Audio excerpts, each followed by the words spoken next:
This recording deals with settling the West after the Civil War in the United States. The area that was recorded were the Great Plains for the most part. We will eventually move all the way west into California, but the main area was the Great Plains, so obviously these people were mostly going to be dealing with agriculture, wheat fields, etc. This will obviously cause issues with many of the Native Americans who are already out here. In order to get most Americans to move out west, Congress passed the Homestead Act in 1862 to promote the settlement of the Great Plains. By the age of 21, any head of family could get 160 acres of land as long as they were guaranteed to improve that land in the first 5 years. So Congress was attempting to get these people to get out there and do something with all this land that we had access to. The price of this land was very affordable to every American trying to get people out of the cities. This shows you that in cities we're having an overcrowding issue, and it also continues to enforce the theme of Americans being or having the land of opportunity, and that this was the opportunity for them to move. They encourage this act, and thousands of settlers will start to move west, so it becomes very, very successful. As you can see here by the map, the changes between 1850 and 1900 are significant. We start to move into the Dakotas, Nebraska, Kansas, and the Indian Territory, which will later become the state of Oklahoma. As you can see, again, the populations are growing. Missouri goes from 682,000 in 1850 to 3.1 million in 1900. So you're starting to see the western portion of the United States really get filled out. Again, this is mostly because we've been on the eastern portion since 1607, and people are trying to get away from the west so that they are, get away from the east so that they are able to get a land of opportunity and get away from these cities, which are starting to become overcrowding, similar to what was going on in England prior to their colonization. So we're kind of colonizing the western portion of the United States at this point in history, and the American government is helping us do that with the Homestead Act.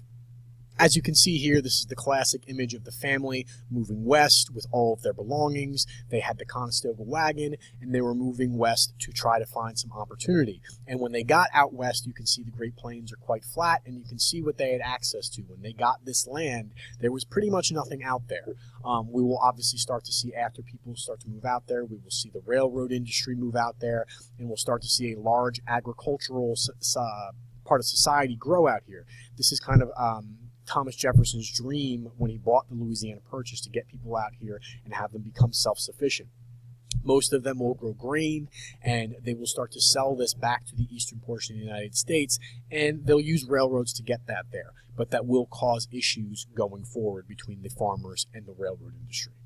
You can see here that the farms are very minuscule, and there aren't many neighbors, so it's kind of similar to Jamestown in 1607, where people started to separate via these large plantations. You can also see here that some of the houses were far less substantial, and they were made from clay as they got out to the southwest, and it was all about starting out but hopefully making some sort of life for yourself, which was not really available out in the eastern portion of the United States. One of the things that will really start to push people out here and make it the land of opportunity is that there is a discovery of gold. We already talked about this in 1849, and we start to see more miners. Now, there will not be a great deal of millionaires made through finding gold, but you will see people move out there for this land of opportunity. You will see prospectors. You will see different mines that will grow out of this area, not only gold, silver, but they will also get into copper and iron, lead, and some of these metals that become very valuable besides gold in the later portion of the United States. As a result of this, we will have railroad magnates who will finance something called the Central Pacific Railroad, which will eventually connect the East Coast to the West Coast. They would cut through the Sierra Madre mountain range out west, and this brought a substantial amount of assistance to the miners and the farmers out here, because now they could get their products to market, which was obviously significant in order for them to make any sort of money going forward after the market revolution. And obviously you can see here the mass expanse of railroads. Most of them are on the East Coast, as we know from the Civil War, but you will start to see them expand into the Southeast, but then obviously out into the Southwest by 1870 and 1890, because there are people moving out there and there are products that can be moved back east so that they can be either manufactured into something or sold to European nations later on. And here you see the Promontory Point in Utah, which is where the Central and Union Pacific Railroads meet on May 10th, 1869. And the railroads now you can go from East Coast to West Coast on this railroad. So people would use it to travel, but it was mostly used to make grain or other products move east and west. Now, obviously, there are going to be some negative effects, not all positives, from these Americans moving west. And as you may have guessed, most of them deal with the fact that we are going to damage the remaining Native Americans that we have already pushed west. As you can see here, the Sioux, Cheyenne, Crow, Arapaho, and Kiowa are all Native American groups that are kind of centrally located in these Great Plains. And this is, something that's kind of been a theme of American history. As we move west, they are pushed further and further west. This will obviously continue with this westward expansion after the Civil War. So many of the Indian conflicts were raised due to differences in land ownership, which we've known, especially with the Great Plains. The coastal Native Americans in the West Coast and mostly on the East Coast didn't really have this issue, but the central Great Plains Indians did. As the railroads go through, we are going through historic Indian territory and not really asking them about it. We are obviously having settlers trespassing. We discover gold, which will drag more Americans out there. As the Americans get out there, we will see an immense decrease in the amount of buffalo that are in existence, to the point where we almost exterminate them. And this was an animal that many of these Great Plains natives relied upon. And then obviously we will make very many treaties with these Native Americans through American history and then break them. This is nothing new that we haven't discussed before. And as you can see, just to reiterate, between the 1800 and 2000, we almost exterminate these animals. Now, luckily, they have been protected via our national park system and things like that, like Yellowstone, and they are starting to be more protected. But you can see by 1870 there are only 1,000 left, but by 2000 we start to get their numbers back up. One of the reasons that they went after the buffalo so substantially was the fact that Native Americans use this as a food source. If we take that away from them, then they are forced finally to go on the reservations that we've been trying to get them to do for a long time, but they've been able to kind of evade us, being kind of the hunter-gatherers and others that they were on the Great Plains. And with the inclusion of the horse, the Columbian Exchange, all this is things we have studied before. But now that we've moved out west and really started to eradicate their food supply, this will help them, or force them, I should say, to move on to the reservations that we have been asking them to do for a long time. One of the great areas of the Great Plains was an area known as the Black Hills, where there was a large Sioux reservation. As you can see, the Sioux are deteriorating in their reservation, and one of the major issues why is what is discovered in these Black Hills, and that is gold. When gold is discovered, as we've been talking about, people start moving out west looking for things looking for ways to get this gold, not really asking the Sioux. The government tried to purchase the land, but the Sioux refused because, again, they're not really don't believe in the idea of land ownership. Gold fever and miners refused to respect Sioux land because of the opportunity that was there, and we will get a major conflict out of this. And this is where we get Sitting Bull and Crazy Horse, a Sioux and Cheyenne leader, or Sioux and Cheyenne leaders, and they were defiant until they eventually left for the reservation, because they, again, believe one does not sell the earth upon which the people walk, similar to Tecumseh during or prior to the War of 1812. They simply don't believe that someone can own land that is for everyone to be able to use, so they are going to have issues when the Americans start moving west, attempting to get them to get off this land simply so that they can get the gold that is found there. So the American government responds to this refusal by sending George Armstrong Custer to fight the Sioux and Cheyenne to get them back on their reservations, and this will cause major issues going forward.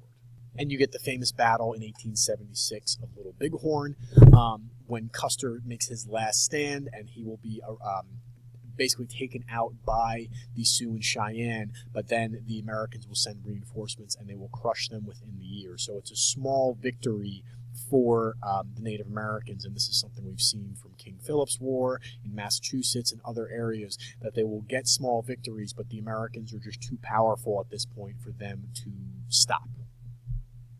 So again, the U.S. policy was to negotiate treaties so that they would sell land to us. If they didn't do that, we would simply destroy their food source to try to get them on these reservations. And we did keep the reservations in their traditional homeland as much as possible, but we gave them the least desirable land in that traditional homeland so that we could get whatever the resources were in the more desirable land. Obviously not very fair to these Native Americans.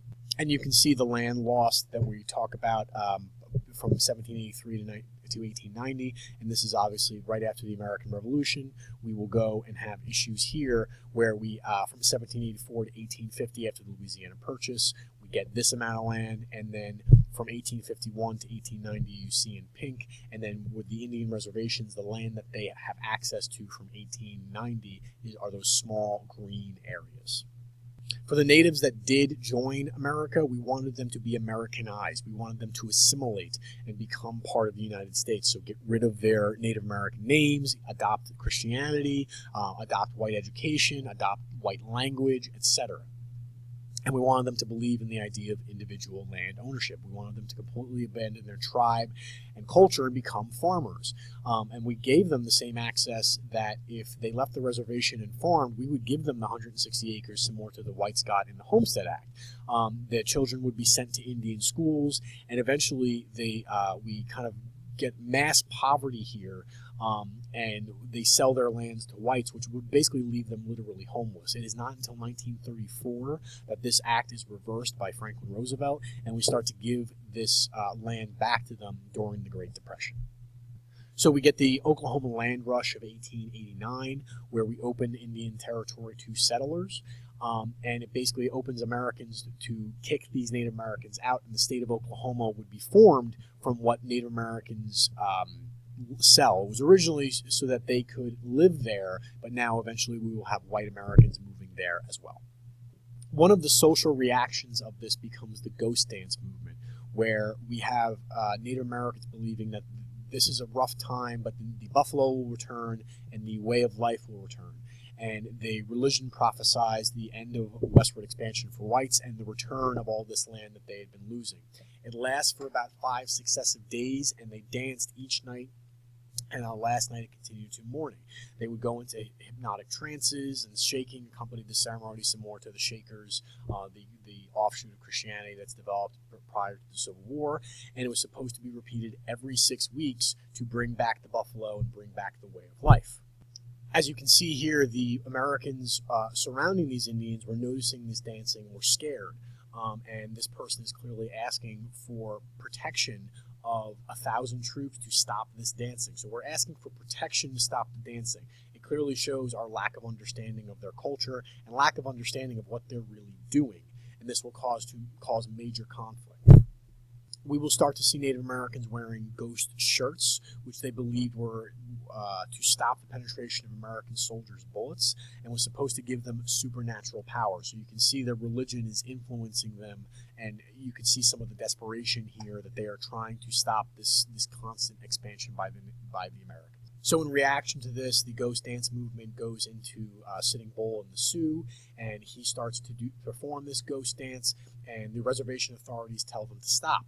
Eventually they don't, and the military comes and arrests Sitting Bull, and he's eventually killed.